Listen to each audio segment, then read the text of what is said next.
Good afternoon, everyone, and welcome to today's lunch, the State of BC Transportation Update with Minister Mike Farnworth. I am Jasper Gosel. I'm the interim spokesperson and policy and research manager at the Surrey Board of Trade. And I want to thank you all for supporting Surrey and White Rock's business community here. Today's event is co-hosted with the South Surrey and White Rock Chamber of Commerce. And if you haven't already heard, the Chamber and the Board of Trade are merging to become the Surrey and White Rock Board of Trade. We're currently awaiting federal government approval, which we anticipate this spring, maybe sooner, who knows. And together we will become a stronger single voice for local businesses here in the South Fraser region. I want to also begin by acknowledging that we are on the traditional territory of the Coast Salish people, specifically the Kwantlen, Katzie, Coquitlam, Kaikut, Semiahmoo, and Tsawwassen First Nations. As well, I acknowledge the Métis Nations people who live and work on these lands and territories as well. And today's event would not be possible without supports from our sponsors. Our co-presenting sponsors, the Hall Group of Companies and the Vancouver Fraser Port Authority, our community sponsors, Downtown Surrey Business Improvement Association and Main Road Group, our progress partners, Chamber of Commerce Group Insurance Plan by S&F Group Benefits, the law firm of Fasken, Focus College, Lighthouse Labs, and Western Community College. Thank you so much for your support.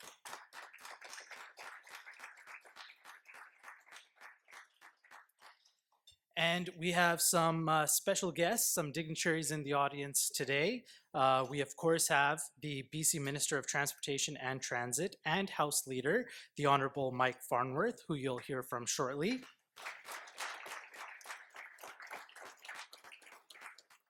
We have the Honorable Gary Begg, BC Minister of Public Safety and Solicitor General. Thank you for being here.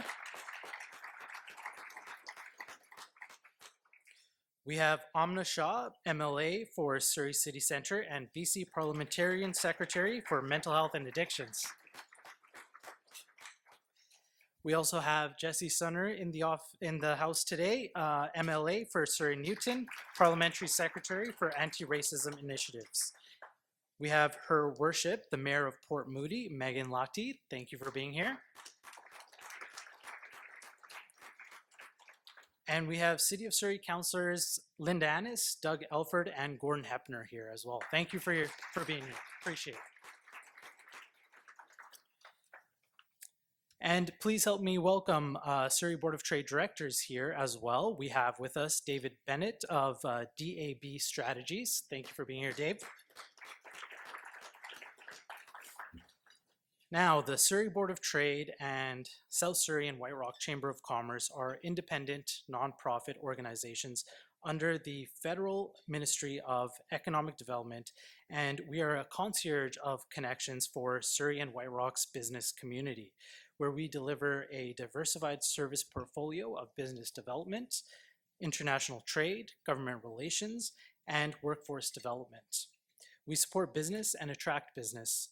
The Surrey Board of Trade is one of the top 5 largest boards of trades and chambers of commerce of the 430 across Canada. And we are very proud of that fact. Surrey is an opportunity city. We are going to be the largest city in the province of British Columbia very soon. We're going to have over 1 million residents by 2042. We are still seeing economic growth, population growth at staggering levels. And with that comes the need for investment in infrastructure, in our people, in our business community. One other item that I do want to mention is the great work being done by the Surrey Board of Trade's transportation team. And one of our projects is the Surrey Roads Survey. So I'll be jumping into the results there. Just going to make sure it's on here. There we go. Perfect. So the Surrey Board of Trade, we implement this survey, we implement a lot of surveys on a range of topics to obtain input from our membership. Member participation is voluntary, of course, and anonymous. However, the data is an invaluable tool for the Surrey Board of Trade's advocacy and policy development. These surveys are sent to our memberships by email. We post them on our social media. We talk to individual members and ask them to complete it. And for this specific survey, we work with the City of Surrey to construct some of the questions within it. And the city's network of over 4,500 lane kilometers of road is seeing increased commuter and commercial traffic. The 10-year servicing plan establishes the engineering department's capital expenditure program, including road improvement projects. While the 10-year service plan is not a commitment to construct all of the identified projects, it's identified the projects that will be constructed are identified on a year-to-year basis as funding becomes available. And we use some of the data that we collect here to inform the City of Surrey on the business community's priorities, where they think that new intersections should be, what improvements should be made, corridor expansions, etc. This is the 9th annual Roads Survey, and it includes results from 2016 to 2024.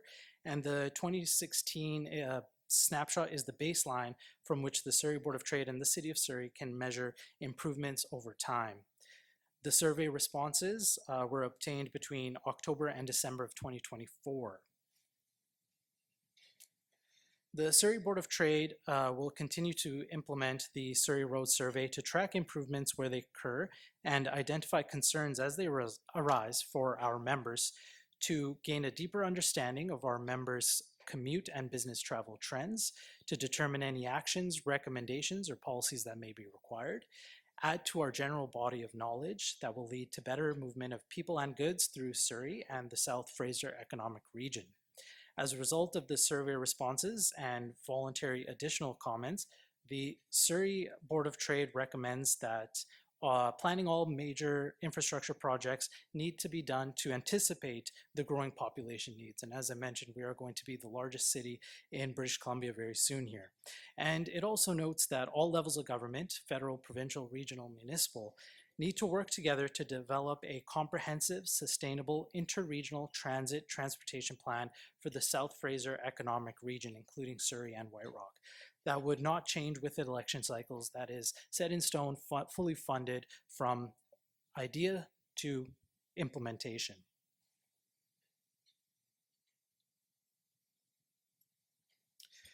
This year, we found that congestion is significantly impacting businesses more than in previous years.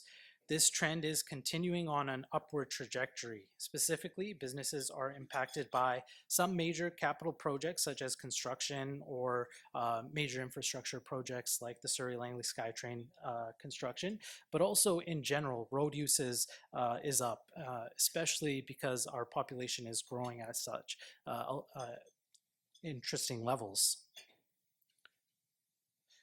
We asked our members which corridors they want to see improved to reduce congestion, and the majority chose 152 Street overpass of Highway 99, widen it to 4 lanes with transit, walking, and cycling facilities. Our business community, our community at large, notes that we need to make sure that we have a diversified way of getting around the city, and that includes walking, transiting, and cycling as well. 36% chose 88 Avenue to widen it to 4 lanes with walking and cycling facilities from 156th Street to 176th Street, and 30.7% chose 16 Avenue to widen it to 4 lanes with walking and cycling facilities from Highway 99 to 176th Street.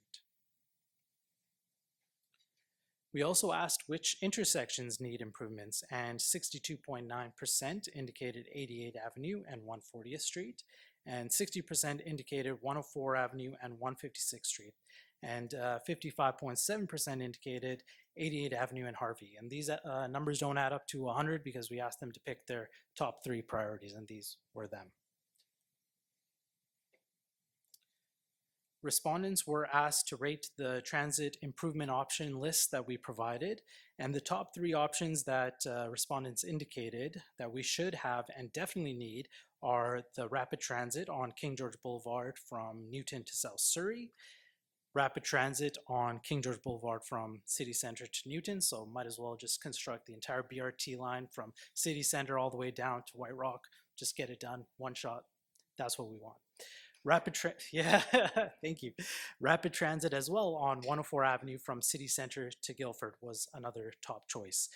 These findings, as I mentioned, do illustrate the need for greater transit connecting the city of Surrey and the city of White Rock together, highlighting the need for projects like the BRT route to be constructed as soon as possible.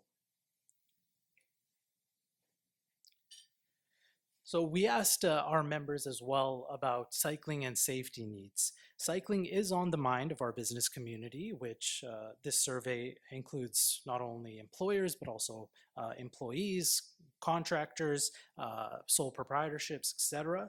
However, they are less likely to cycle now compared to last year. But with the expanding cycling networks, we hope to see this trend reversed.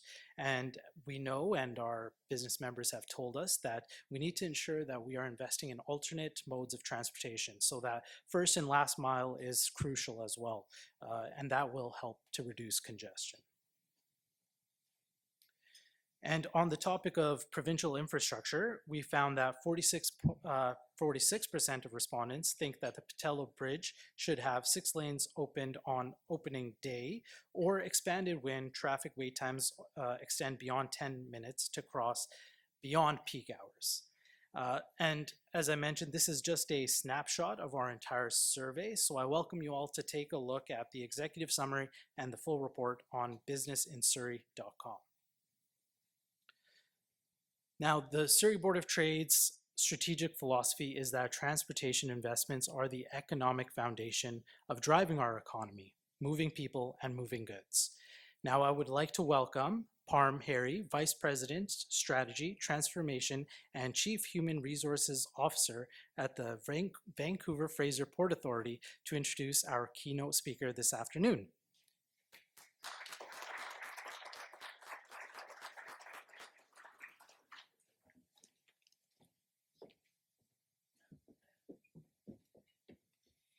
Thank you. Good afternoon, everyone. I'd like to acknowledge that we are gathered on the traditional territories of the Katzie, Kwantlen, Siamiamu, and other Coast Salish people and express my thanks to them. I also would like to recognize the enduring presence and stewardship of First Nations over the lands and waters that today fall within the Port of Vancouver's jurisdiction. At the Port of Vancouver, we are working to foster meaningful relationships and partnerships with First Nations as we strive for inclusive stewardship of the environment that we share. It is my pleasure to be here on behalf of the Vancouver Fraser Port Authority, and thanks to the Surrey Board of Trade for hosting this very valuable event. At the Port Authority, our purpose is to enable Canada's trade through the Port of Vancouver while being reliable and innovative and protecting our environment. The Port of Vancouver is Canada's largest port and enduring driver of Canada's prosperity, including through the challenging geoeconomic landscape today and the news that we're dealing with every day. The port enables Canada and BC's trade with diverse markets through connection to 170 global economies. And it supports over 150,000 well-paying jobs across British Columbia, with the lion's share of those in the Lower Mainland, including 3,000 direct jobs within Surrey.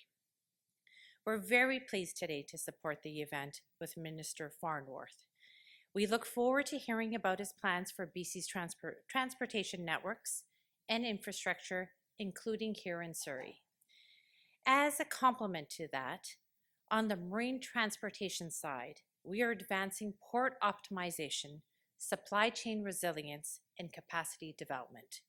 On the resilience side, for example, we're enhancing surge capacity to speed the port's recovery from supply chain disruptions that affect trade in local communities.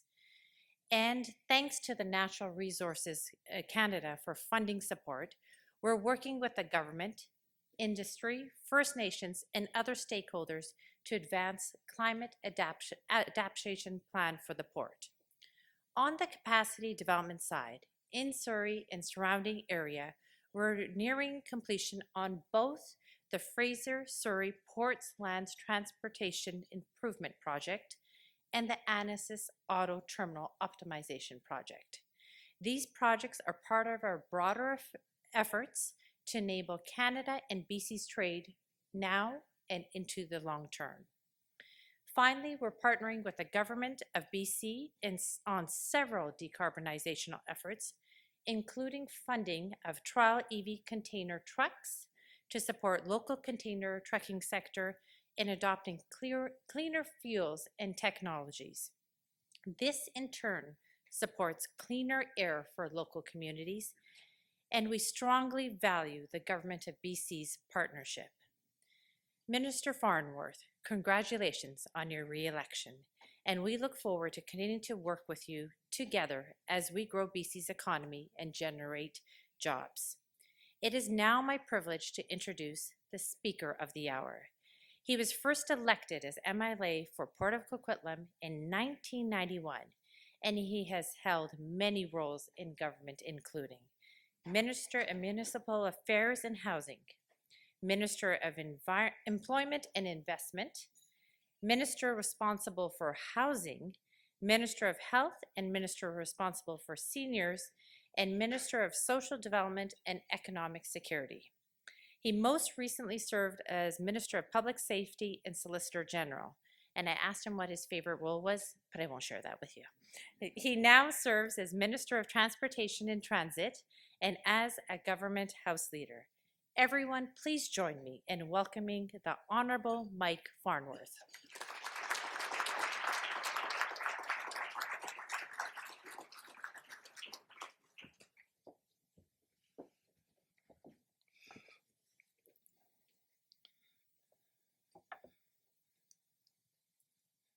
Thank you for the introduction. And I'm reminded of something that Mike de Jong, who has served almost as long as I have in the legislature, remarked when he left last spring. He looked across the aisle at me and said, "Now just remember, you're the last living link to the 20th century in the BC legislature." Anyway, good afternoon, everyone. I'm Mike Farnworth, the Minister of Transportation and Transit, and I'm pleased to be here today on the traditional territory of the Coast Salish peoples. And it is an honor to be the minister of such an important portfolio in the province of British Columbia. I want to take a moment to acknowledge and just recognize my predecessor, Rob Fleming, who many of you got to know over his 4-year tenure, who did an incredible job as the Minister of Transportation, launching a host of critical infrastructure projects designed to modernize our transportation network, many of them promoting efficiency and affordability and provided more green transportation options and supported a healthy economy. Many of these are still underway, and I'm excited and honored to be involved with them and bringing many of them to completion. As I said, this is an amazing ministry for an incredible province. There's a lot going on in British Columbia these days, but especially here in Surrey, and we are moving full steam ahead on a number of significant projects that matter to this community. As you know, this was previously the Ministry of Transportation and Infrastructure, and I do want to clear up one, as I've come to hear from some people, bit of confusion. We also have a new Ministry of Infrastructure headed by my colleague Bowen Ma, and she will be responsible for more of the province's vertical construction projects. My ministry continues to be the one that builds the transportation transit infrastructure in this province. So that does not change. We'll continue to support the safe, efficient movement of people and goods. Our vital transportation infrastructure projects will remain under my ministry's umbrella, including major works such as the widening of the Highway 1 through the Fraser Valley, the Surrey-Langley SkyTrain, Broadway Subway, and the replacement of both the George Massey Tunnel and the Patola Bridge. The Ministry of Infrastructure will be responsible for more of the province's vertical construction projects, bringing capital planning and procurement together to create greater efficiency. This will allow for better coordination at a time when government is building schools, hospitals, and other infrastructure to support growing communities. The bottom line is our government is building the infrastructure that our province, British Columbians, need, not just for transportation, but for all the needs of our communities and economy. We all know that Surrey is one of the fastest growing cities in the country. In fact, it will soon be the largest city in our province. People want to live and work in this vibrant city, and with nearly 100,000 new residents in the last decade, this city is projected to overtake Vancouver by 2036, if not sooner.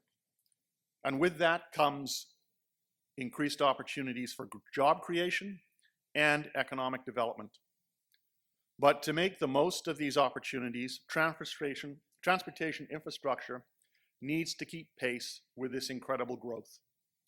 Well-planned, efficient transportation networks are essential to ensuring communities of the future are livable, affordable, accessible, and as environmentally friendly as possible. Efficient transportation networks also benefit the economy by ensuring that people and goods can move from place to place smoothly and in a timely manner. Gridlock roads and overcrowded transit are bad for business and cost people valuable time they could be spending with family and friends. There's also an environmental price to pay in terms of poor air quality and increased greenhouse gas emissions.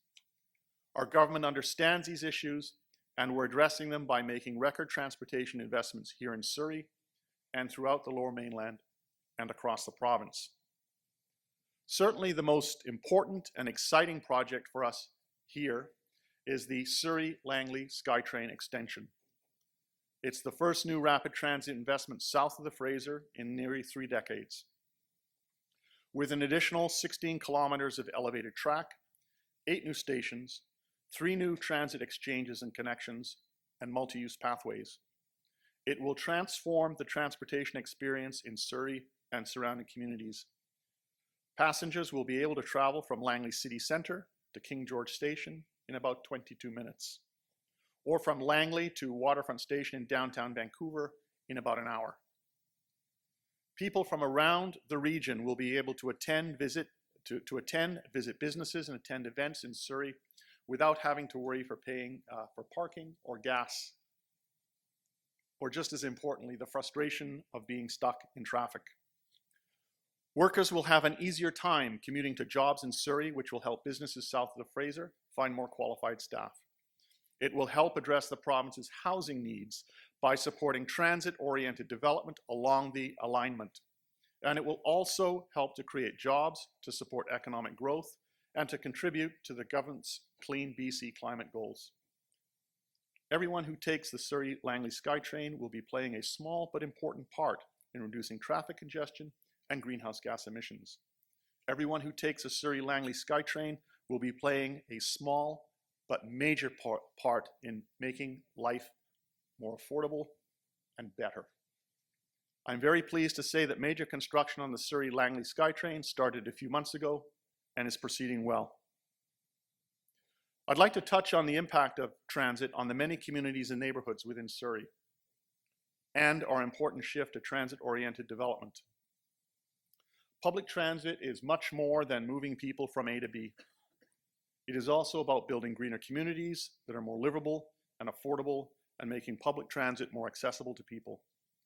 Projects such as the Surrey-Langley SkyTrain and others offer tremendous opportunities to support and encourage the development of complete, connected communities around new stations, with day-to-day amenities and services such as healthcare, childcare, recreation facilities, grocery retail shops, entertainment options, and public spaces, employment opportunities, office space, all located in close proximity to public transit. We've already seen the opportunities and benefits of transit-oriented development take shape in recent years. From the development of high-density housing near Surrey Central and King George SkyTrain stations, and of course, the support and expertise of the business community will be invaluable as we look to form partnerships and bring these projects from concept to reality. We are, as I'm sure you've heard from my predecessor, fully committed to transit improvement and expansion. Together, the Surrey-Langley SkyTrain, combined with the Broadway Subject Project in Vancouver, will extend our current SkyTrain network by about 27%. But it's not just about light rail transit. We're also working closely with TransLink to ensure efficient, reliable bus service that connects SkyTrain station locations and improves access to rapid transit for people who don't live or work near the alignment. Over the last few years, our firm commitment to transit funding and expansion has kept the system healthy and kept fares affordable. Ridership in some communities across the province, including Surrey, has rebounded to meet or exceed pre-pandemic levels. In fact, ridership in the area that includes Surrey, Langley, and White Rock is now 33% higher than it was before the pandemic, which represents the highest recovery throughout Metro Vancouver. Strong ridership numbers like this requires continued support from all levels of government to expand and to grow the system. Closer to Surrey, you can see the brand new bridge starting to soar over the Fraser River. Work is going full tilt on the Patullo Bridge replacement, a key gateway between your community and New Westminster and the north side of the Fraser. This vital link in the regional transportation network for the movement of both commuters and cargo will be completed later this year. The new toll-free bridge is going to help ease one of the region's biggest bottlenecks. Modern, wider lanes will allow traffic, particularly truck traffic, to flow more safely and efficiently between Surrey and New Westminster. Commuters in both directions will benefit from improved connections and upgrades to the existing road networks on both sides of the bridge to allow people safe, easy commutes, but also to improve safety and reliability for drivers, cyclists, and pedestrians, as well as the movement of goods. As a Lower Mainland resident, I'm also excited to see the much-needed improvements to Highway 1 through the Fraser Valley. Widening the highway from Langley out through Chilliwack is a massive expansion with more than $5 billion committed. Work is in full swing, and it will be a significant benefit to people with HOV lanes extended from 216th Street all the way to Highway 11. Along the corridor, important interchanges are being replaced at 232nd Street, at 264th, and at Highway 11. And other crossings through that corridor are being upgraded and elevated to improve active transportation connections and to provide greater height clearance for commercial vehicles, which I have learned is an issue that seems to happen far too frequently. And I won't make any comments as to why that's happening, but I just know this. The overpasses aren't lowering themselves. These improvements will make it easier for people to get around the Lower Mainland and spend more time with their loved ones and less time stuck in traffic. And they'll improve the efficiency of goods movement along Highway 1, making it easier for the businesses to get their goods to market. Goods movement is one of the defining principles of all our infrastructure projects, including several critical projects south of the Fraser. Replacing the aging George Massey Tunnel with a toll-free 8-lane tunnel is a key focus of our goods movement action plan. In addition to serving as the main route to Tsawwassen Ferry Terminal, the tunnel is a key trade route and to and from the Port of Vancouver at Roberts Bank and connects our province and Washington State via Highway 99. Given its role as an international trade route, we also hope the federal government will provide its share of funding for the Massey Tunnel replacement, and we are working with them on that.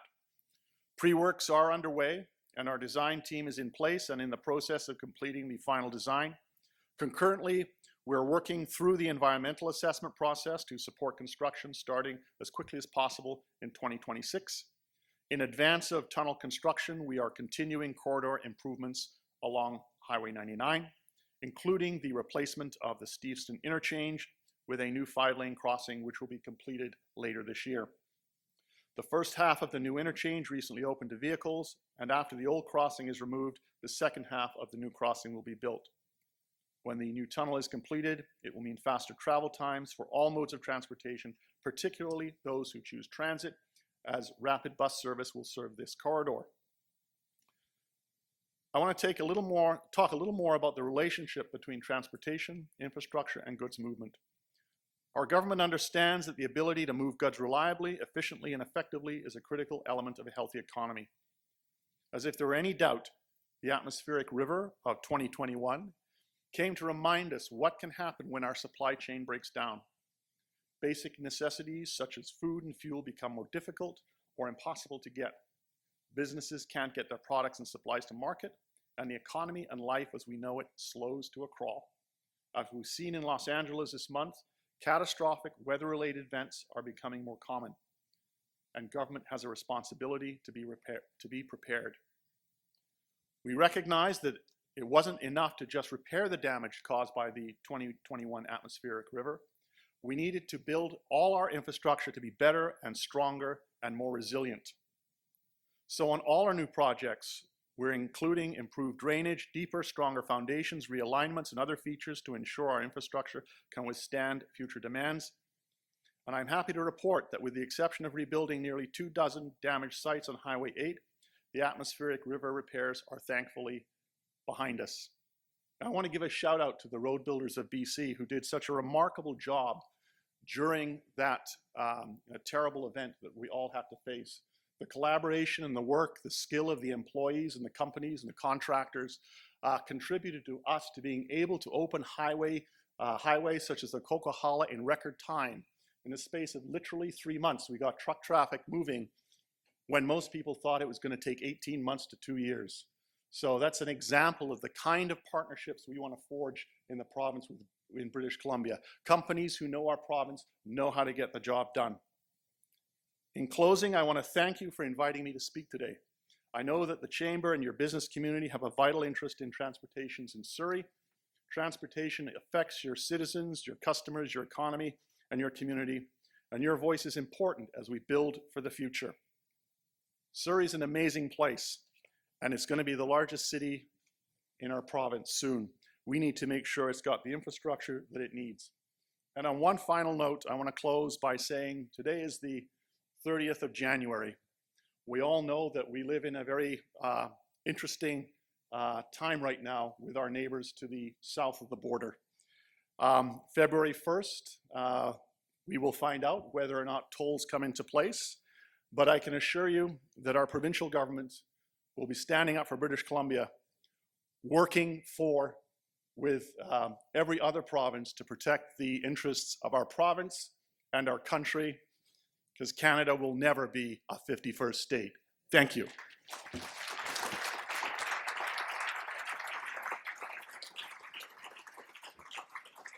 Thank you very much, Minister. Minister, if you could just, thank you very much for your comments.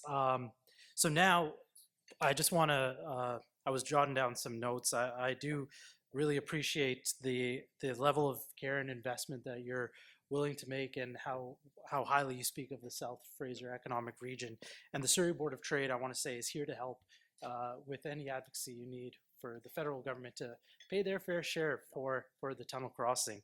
I now would like to call for questions from the audience.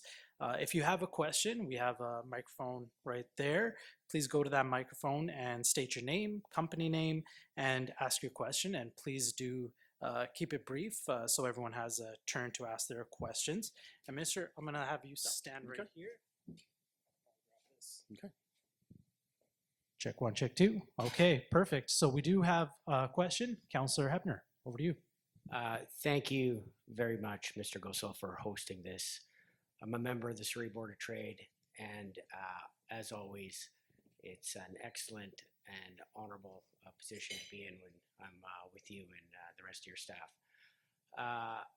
Honorable Mr.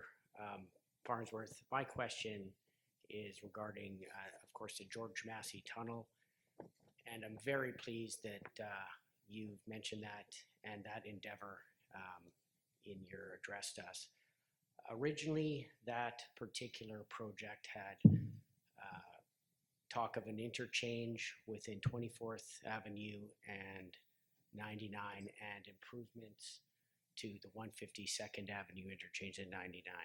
It's not within the city jurisdiction to actually have those improvements, but they were originally part of the George Massey Tunnel task force and that endeavor to fund that infrastructure money to the city in order for us to make those improvements.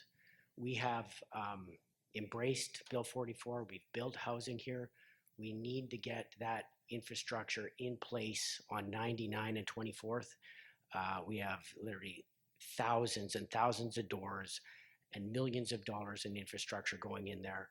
and we cannot do it with the congestion that we have right now. So I'm asking you to please correspond with your staff, have them reach out to my engineers. I have all the city staff and engineers at my table, and we are really excited to correspond with your staff and engineers and make this a reality, because we are going to be a door upon door upon door of building, and we cannot do it without your help and infrastructure. Thank you very much for appearing before us, Honourable Mr. Mike Farnworth. Thank you. Thank you for the question, and absolutely, I'll make sure that my staff are in contact with your staff. I mean, one of the key things about transit and road improvement infrastructure is the ability to be able to do the planning that's required and the improvements so that we can accommodate the housing that's required. It's much more critical than at any time in the past that coordination takes place. Because that's going to create, livable, movable communities. So absolutely, I'll make sure that my staff are in touch with yours. Okay. Thank you for the question. Thank you for the answer. Again, just a reminder, if you do have a question, please do line up at the microphone. But I have a couple of questions that I'd like to ask. So in the past, and the Surrey Board of Trade has been part of this endeavor, the Mayor's Council has indicated and TransLink has indicated a budget shortfall. Can you tell us about your ministry's work to date to plan and address this budget shortfall and anything that you're doing right now to address it? No, and that's a very good question. We know that transit has been seen significant expansion, and there are significant projects that will be coming online from the Broadway subway project, for example, the expansion taking place in terms of the BRTs and the need for new buses and the operating pressures that TransLink is under. We have been supportive of TransLink through the pandemic and since the pandemic in providing funding to assist them with some of the operating challenges that they've got. But what we also want to make sure that we're doing, that we're working with them on how do we address the long-term sustainability funding options that transit requires, not just to meet today, but into the future. And I have been meeting with TransLink and members and the Mayor's Council on those very issues, and it's something that my ministry places a high priority on. Thank you very much. To the gentleman at the microphone. Thank you. I'm Nisar Dalal. Sorry. I'm with Prospera Credit Union, but here today as one of the representatives of the Downtown Surrey Business Improvement Association. Minister Farnworth, thank you for the tremendous insights that you have given us for all the work that is being done, and it's really pretty exciting to see how this city is going to transform as it grows. Some of us, including me, are still a little concerned about gridlock. I mean, I'm taking an example out of, say, Metro Town in Burnaby. The SkyTrain line is there, the transit systems are there, the roads are there, Kingsway is there, but that has not prevented the gridlock from happening as the population has grown. And I look at downtown Surrey, the city center area, and I see the Langley line passing through, and the BRT is likely to come along. There's still a concern of what would happen eventually after that with all so the roadways are still the same, and I'm wondering about that. Thank you. No, you're outlining one of the challenges that we have here in the metropolitan Vancouver region. Referring back to when I was first elected. In fact, prior to 1991, when I served on City Council in Port Coquitlam, at that time, they were doing 40-year plans as to Metro, or I think it was called Vision 2020. And I remember, that was like back in 1985, and to me, like 2020 was like I was, 26, and that was like a long time in the future. Well, 2020's come and gone, and now they're talking about, what do we need for 2050? Which, if I'm still around then, I'll be 91. But what that does is it tells you the fact that transit planning and transportation planning are not static things.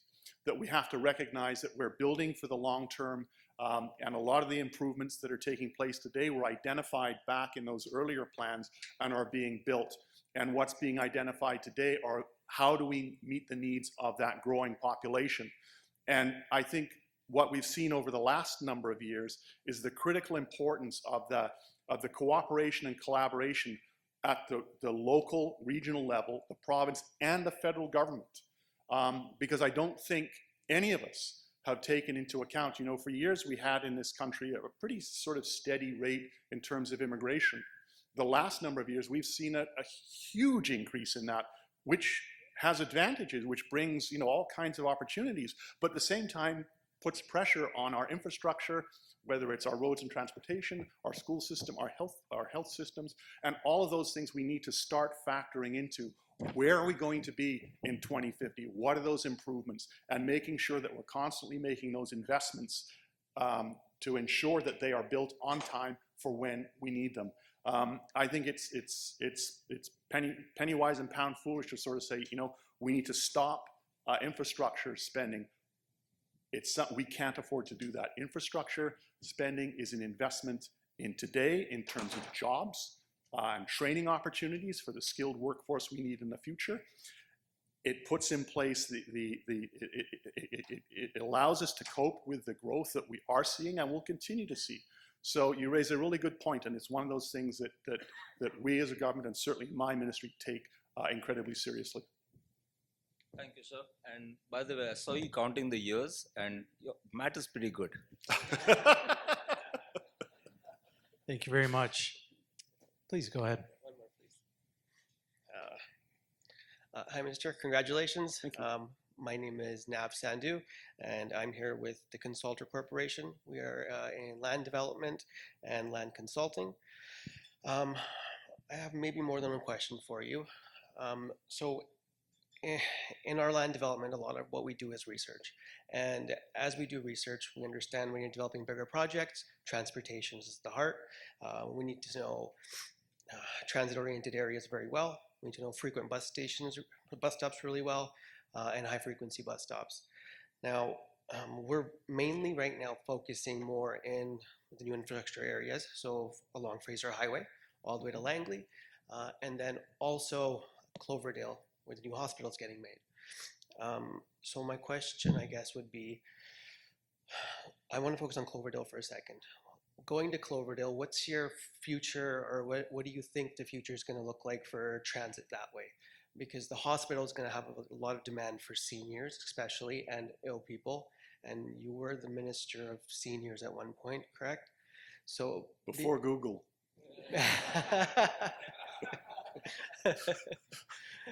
And one of our projects for Cloverdale is a senior living facility. That's why I'm on this page. And we know that with the new hospital coming in and having the cancer research center that it will have, it's going to have a lot of traffic flowing back and forth from it. And my thinking would be that the best bus route maybe would be along Highway 15. Fast, easy, you got multiple stops there, and it would go to Cloverdale and back. Maybe rapid buses, something that's going to need consistent movement. I'll let you answer that for now. I guess I got one more. Okay, so in terms of the specifics on things like that, that's very much in the purview of TransLink in terms of determining what's the most effective way to serve a particular area. Where the province can come in is assisting if, you know, capital funding, for example, may be required on certain things, or there's things the province is required to do to make something happen. We've been working with TransLink very closely on the bus rapid transit routes, the BRTs, and I know the Scott Road one, R6. It's called, has been wildly successful. So it would be very much a cooperative effort, as I said, working with TransLink and working with the city to identify, okay, what are the key projects required to make things work properly and work smoothly in an area. Gotcha. Okay. Thank you for that. Good. And my second question, again, we focus on the Surrey, Cloverdale areas, South Surrey. We also have a very good relationship with the Whatcom side, south of the border. And I wanted to ask you about the Cascadia Railway. If you got any insight on that, any knowledge? Okay. That is actually something that I can tell you has been around since the last time I was in government in the 90s. It's been something that's been talked about between Washington State and British Columbia, and it's never quite gotten off the ground. Even though there has been funding put in place at various times, like the United States had under the Clinton administration had a program to see some significant investments in transportation, even going across the U.S. border into Canada for about 10 kilometers. And there was some initial work done. It's recently, I'd say, been revived by some funding commitment in terms of Washington State that they would like to see it. I think all of us would like to see, you know, a rapid train travel is very popular, but I think it's more of a long-term project. There are a number of issues that would need to be addressed in particular, going through communities, and I think South Surrey, the White Rock area, has demonstrated some of those challenges from time to time. But let's put it this way, it's something I'm certainly supportive of. I've always enjoyed rail travel. In fact, I worked for CP Rail for 4 years when I got out of school, so I like trains. My dad built a lot of those tracks. Thank you. Sorry, we got other questions, so we'll jump to the next person. Thank you very much, Nav.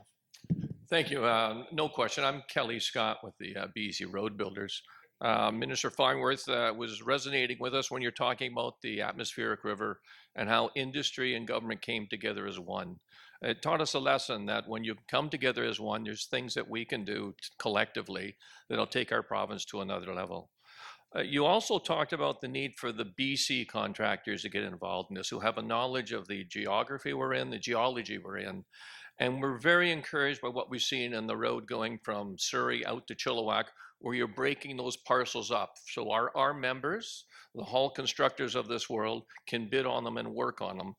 And what happens there is a multiplier effect. They work on those projects, they hire youth, they train youth, they invest in the community, and it multiplies in our economy, things that we don't see in other industries. And we certainly would encourage you and your industry, your ministry rather, to continue to look at getting pieces out there that our contractors, British Columbian contractors that live here, pay their taxes here, and employ people here to grow our business. And on behalf of Road Builders, thank you. And we're looking forward to working with you as we go forward. No, thank you for that. I think that's a critically important point. And this is a personal sort of thought of mine, not government in case some people. One of the challenges that we've got in this province, and indeed it's not just the province, but it's the country as a whole, is we have a whole generation of skilled tradespeople who are retiring. These are the men and women who built, you know, the bricks and mortar of all the infrastructure projects that we need. We need to encourage more young people into the skilled trades. That the only avenue, and I sometimes talk to parents, and too often it's like, oh, lawyer, accountant, doctor, all of which are great professions. But the reality is there are amazing, well-paying jobs in the skilled trades that will support a family, that will build a province, that will keep you employed for a lifetime. And we need to do more to encourage young people into the skilled trades professions. I'm wearing a Women in Trades button for that very reason. I know that in construction trades, it used to be about 5% women. Now, maybe it's up to 15%. That's where our future lies. And so being able to break up large projects into pieces that British Columbia companies can bid on, that we can partner with the province and the investments that they're making in skilled trades for young people through our colleges and technical institutions, ensuring that Indigenous communities are able to participate and their kids have a future. All of that helps our province, it helps communities, and it helps BC businesses and companies prosper. So that is something we need to encourage and continue. Thank you very much. Please. Hi, congratulations, Minister. My name is Vanessa Sharma, and I'm also here with the Consultor Group, and I am a candidate for the upcoming general election, but I'm not wearing any of those hats today. I'm coming to you as a union activist and also a member of the community. So my question to you is, we heard a lot about the Patello Bridge, which is great. I grew up in Queensborough and New West, so I understand the need. And we talked a lot about affordability that we heard from you and spending more time with our loved ones.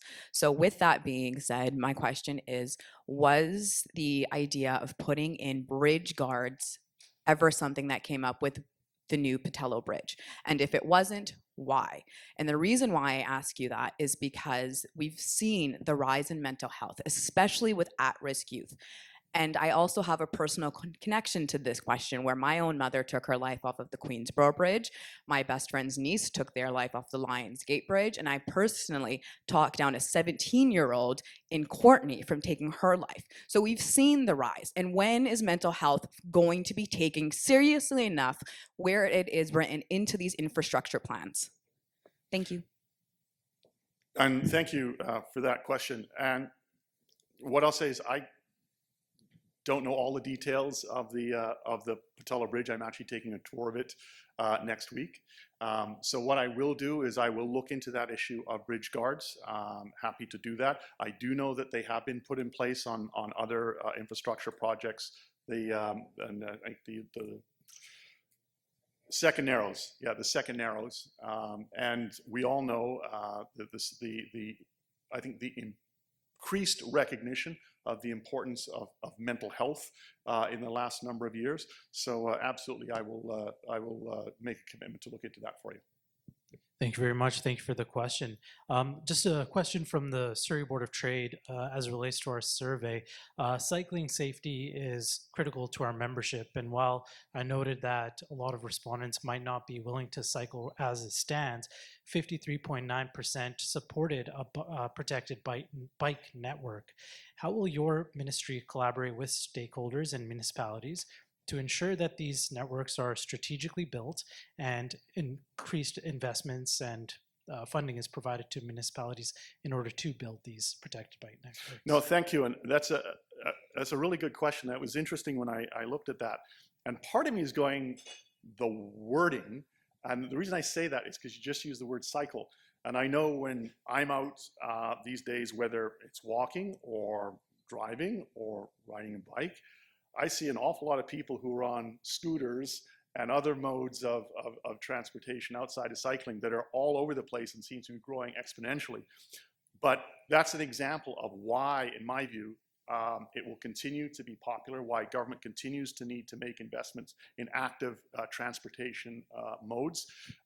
We've invested more than $60 million over the last, I think, 4 years in terms of active transportation grants to local governments. I've seen, I know there's been a lot here in Surrey and throughout the Lower Mainland, and I think it's a fact of transportation planning. That was, back in 1981, that was never thought of. The number of times you're walking, why isn't there a sidewalk here? Why isn't there the whole thinking has changed around that. So that is very much part and part of the planning that takes place now with infrastructure projects. We will continue to invest in that because people want to walk, they want to have the ability to cycle, they want to have the ability to use a scooter or even one of those death trap things, the unicycle ones that you see people zipping in and out. So those are very much part and part of the work that we undertake, and we've got the partnerships not just within my ministry, but also with Energy and the Clean BC program. That's fantastic, and my heart rate rises when I see those unicycles, and I'm not even on them. One question just about consideration for a ring road concept for Surrey. We know that it's been implemented successfully elsewhere. Saskatoon, Regina, Calgary has a ring road. As a form and a method to reduce the congestion that 88th Avenue, that 72nd Avenue experiences, where you have traffic coming in through Surrey to get to a different destination, whether that's across the Fraser River to Richmond or Vancouver or down to Langley. Has your ministry or would your ministry consider investment in that kind of a concept? on this, I'll say, look, I'm still getting up to speed on a lot of the things in the ministry, and so I appreciate that, and I'm more than happy to review, what a ring road system might look like. I done some initial in terms of east-west routing, what my understanding is. But I'll say this: one of the things we have to ensure, and one of the things that we need to make, I know it's a fact in terms of understanding at the local level, transit traffic is no longer what it used to be, which was, suburbs to Vancouver. It is multi-directional throughout the Lower Mainland. And how do we make it the most efficient network to take into those travel patterns that people have?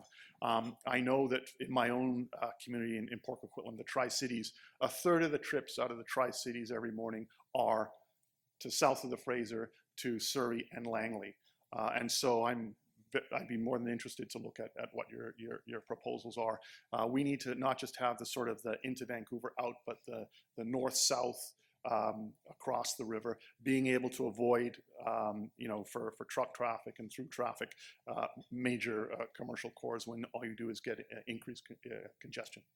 Yeah, absolutely. We totally agree with that. And the other piece that we have been hearing from our membership is getting into Campbell Heights, where the municipal government here in Surrey, they just approved a plan to develop South Campbell Heights. So more manufacturing businesses, more industrial land being unlocked. However, transit in that area has been neglected, and we're asking for greater investment in capital as well as operational funding for that specific line, because businesses have been asking for that for quite some time now. Okay. So just wanted to bring that up. Yep.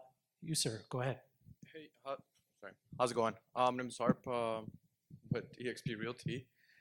Congratulations. Thank you. My question is about transit, SkyTrain specifically. If we're planning on, as you know, Surrey is going to be a really major city. If we're projecting on more routes, like as in spreading it out, creating more of a grid in the city of Surrey, because I know BRT seems like its main focus. I'm just seeing if that's future going to be turned into SkyTrain paths.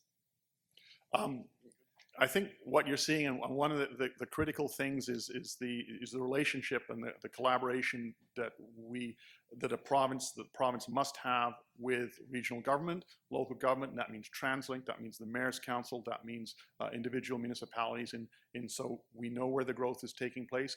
We are seeing what development's taking place, when that development is taking place, so that we can start to do either the planning now or the construction, or putting in place measures that will allow us to deal with that while some of those significant projects are underway. I mean, right now you've got the Surrey-Langley SkyTrain and the UBC Broadway. Those are two massive projects, and they take years to do.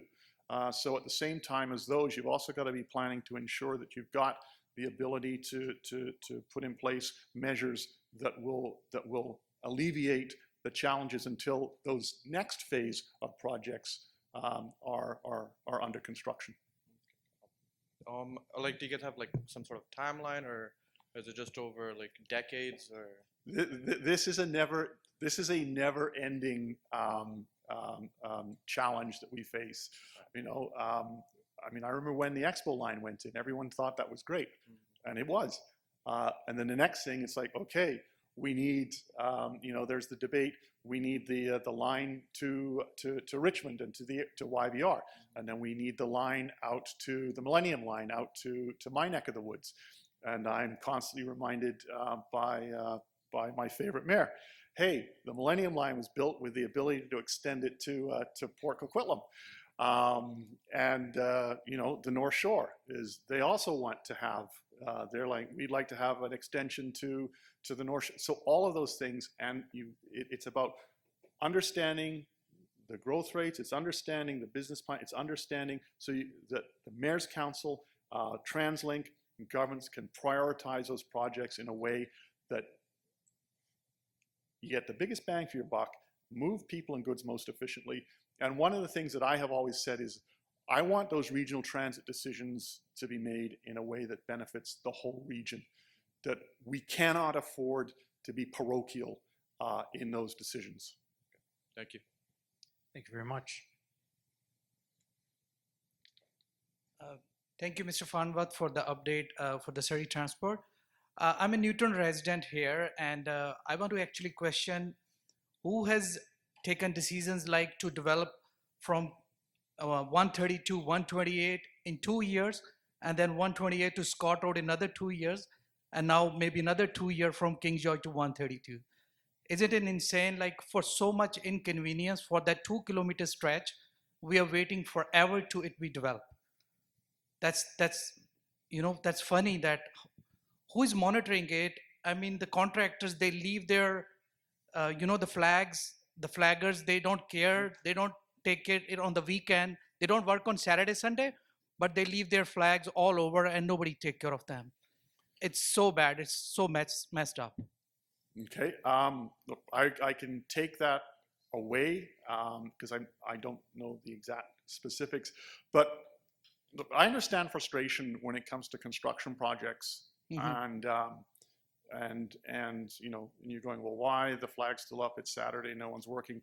But one of the things we also always have to ensure is safety, and that a road work may be underway, the shoulder may not be back, and that is always crucial. I'll give you an example. I learned it almost the hard way. I spent 2 years in Bulgaria in 2002, and they have a slightly different approach back then. I'm not sure if it's changed, but so an open manhole cover, there was no warning sign that it was open. There was just some sticks stuck in it, and there was no red flag. And if you didn't notice it, you were going to be, in the hole. And it is a challenge when construction takes place, and we want to ensure that it's done as quickly as possible. We also want to make sure it's done safely. But there's no sense of urgency. They seem to like take it ever to finish that road. And a lot of times you've got different, challenges with a road and things. But anyway, I'm happy to look into those things for you. Thank you very much. So that's all the time we have right now for questions. Thank you very much, everyone, for your questions, and Minister, for your time here today. Thank you. Thank you very much.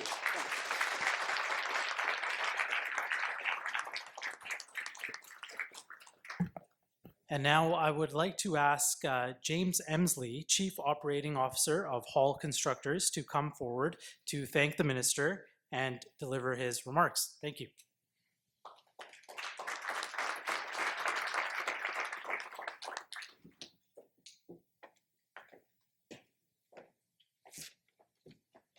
Thank you, Jasroop. Good afternoon, everybody. Minister Farnworth, on behalf of the Hall Group of Companies, the Vancouver Fraser Port Authority, the Surrey Board of Trade, and the South Surrey and White Rock Chamber of Commerce, thank you for taking the time out of your busy schedule to be here and speak today. So as we all know and have been discussing, transportation and transit infrastructure is a core economic function in BC communities. And again, like we've all been talking about today, this is especially true for large and rapidly growing communities like the City of Surrey. And I'm not only referring to the infrastructure networks within Surrey, but also those connecting Surrey to its neighbors, the rest of the province, the rest of the country, and even beyond when you consider Surrey's port and rail. Building this infrastructure is what we do at Hall. In fact, Hall is actually working on, this day, most of the major infrastructure projects that have been mentioned today. Maybe not some of those road widenings, but the other larger ones. So like many of you here today, learning of upcoming infrastructure plans is very important to Hall, and we really appreciate being part of these events. So Hall is a Lower Mainland founded and based construction company, but we do work all over the province. We even work into Alberta, and currently Hall employs over 800 people. I'm actually going to pause there, and rather than continuing to talk about what Hall does and where we do it, we figured it's best just to show you. And you'll see in the video you're about to see, again, a lot of these major infrastructure projects, we're going to highlight and show some videos from Hall actually working on site, like the Surrey-Langley SkyTrain, the Highway 1 corridor widening, the Fraser-Surrey docks improvements. Those will be shown in the video. So that's what we're going to do. We're going to play a short video right now that's hopefully going to capture all that. And so lastly, thank you again to the Surrey Board of Trade and the South Surrey and White Rock Chamber of Commerce. for giving this opportunity to highlight a local company's involvement in building these critical transportation networks. Thank you and enjoy the video. In the field, on the roads, highways, and on site. The Hall Group of companies is building British Columbia's future. We are one group, building critical infrastructure, utilities, and roads across British Columbia. We are Hall.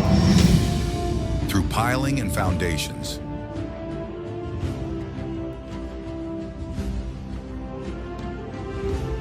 excavation and shoring,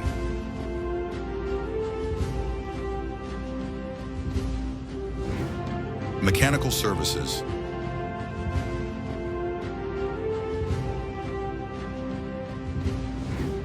aggregates and soil disposal,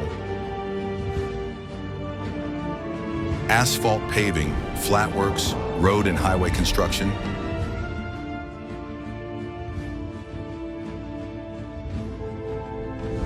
and heavy civil construction and utilities.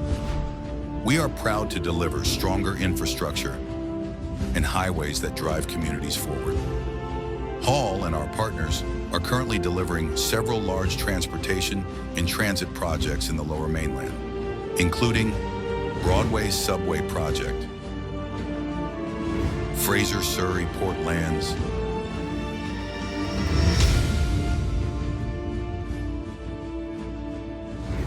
Surrey-Langley SkyTrain project,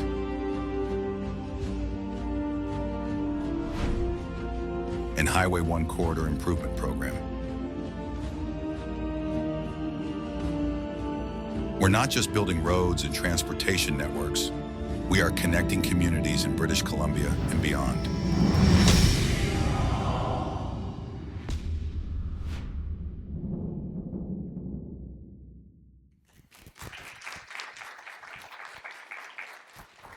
Great video. A lot of great done for this community, for this region. Really appreciate that. Thank you very much, all.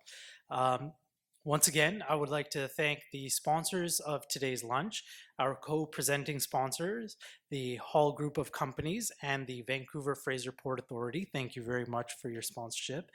Community sponsors include the Downtown Surrey Business Improvement Association and Main Road Group, and our progress partners, the Chambers of Commerce Group Insurance Plan by SNF Benefits, the law firm of Faskin, Focus College, Lighthouse Labs, and Western Community College. These sponsors make these events happen, so thank you very much for your support.